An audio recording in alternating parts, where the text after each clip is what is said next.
আসসালামু আলাইকুম রহমতুল্লাহি ওয়া বারাকাতুহু। বন্ধুরা, আজকের ভিডিওতে আপনাদেরকে শেখাবো টানের পরিচয়। অর্থাৎ কোরআন শরীফ পড়তে হলে কিছু কিছু জায়গায় টান দিতে হয়।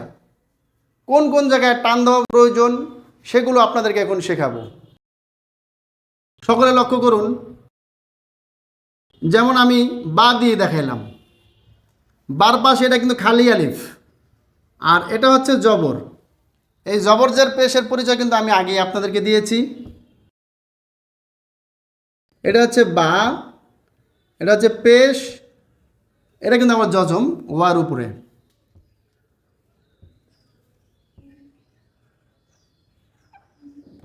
এটা বা, এটা ইয়া, ইয়ার উপর জজম। তো গোটা কোরআন শরীফে যদি এরকম আসে, অর্থাৎ জবরের বাম পাশে খালি আলিফ, পেশের বাম পাশে জজমমালা ওয়াও, জেরের বাম পাশে জজমমালা ইয়া যদি আসে, মানে এই তিনটা, তাহলে এক আলিফ টানতে হবে। কয় আলিফ? এক আলিফ টানতে হবে। যেমন বা, বু, বি, এই তিনটা কিন্তু গোটা কোরআন শরীফেই, এর বাইরে নাই। জবরের বাম পাশে খালি আলিফ, পেশের বাম পাশে জজমমালা ওয়াও, জেরের বাম পাশে জজমমালা ইয়া যদি এরকম আসে, তাহলে আমরা এক আলিফ টানবো। যেমন আমি আপনাদেরকে বুঝাচ্ছি, যদি বারবে শুধু জবর আসতো তাহলে তাড়াতাড়ি উচ্চারণ হতো বা। এখন খালি আলিফ আসার কারণে এক আলিফ টান হয়ে গেছে বা।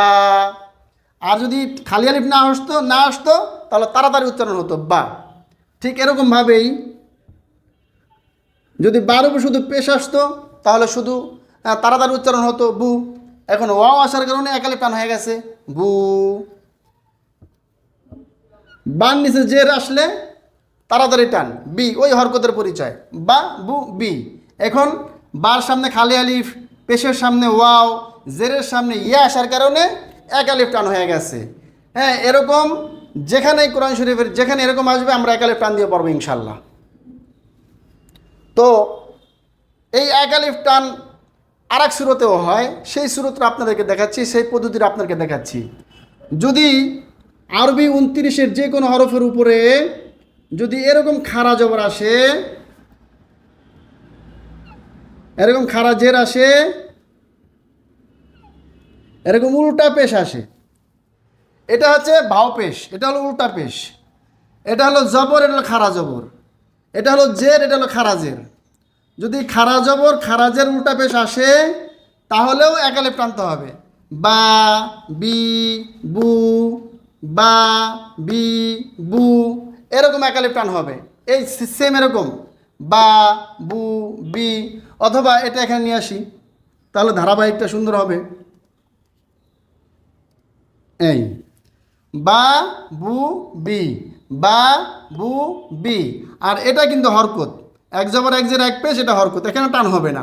যদি খাড়া জবর উল্টা পেশ অথবা খাড়া জের আসে তাহলে টান হবে বা, বু, বি। তো বন্ধুরা, আমরা মাঝখানে এটা মুছে ফেলি। এটা তো যেহেতু টানের পরিচয় না, টানের পরিচয় হচ্ছে দুইটা।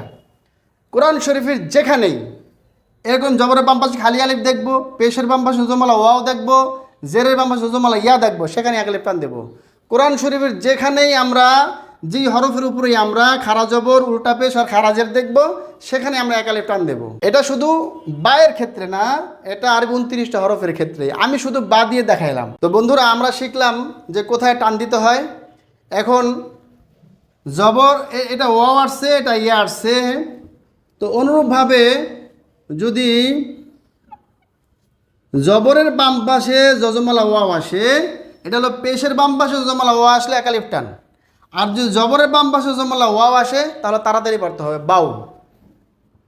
এমনিভাবে যদি জবরের বাম পাশে জজমালা ইয়া আসে তাহলেও তাড়াতাড়ি পড়তে হবে। যেমন এখানে দিছি জেরের বাম পাশে জজমালা ইয়া, এক আলিফ টান। এখানে হলো জবরের বাম পাশে জজমালা ইয়া আসলে তাড়াতাড়ি পড়তে হবে। যেমন বাউ, বাই, বাউ, বাই, এখানে টানা যাবে না। হয়তো আমরা ভাবতে পারি যে ইয়ার উপর জজম আসছে, মনে হয় টানতে হবে, এই যে হুজুরে শিখাইছে সেই জন্য টানতে হবে না। এখানে হলো জেরের বাম পাশে, এখানে হলো জবরের বাম পাশে, এখানে হলো পেশের বাম পাশে জজমলা ওয়াও, এখানে জবরের বাম পাশে জজমলা ওয়াও।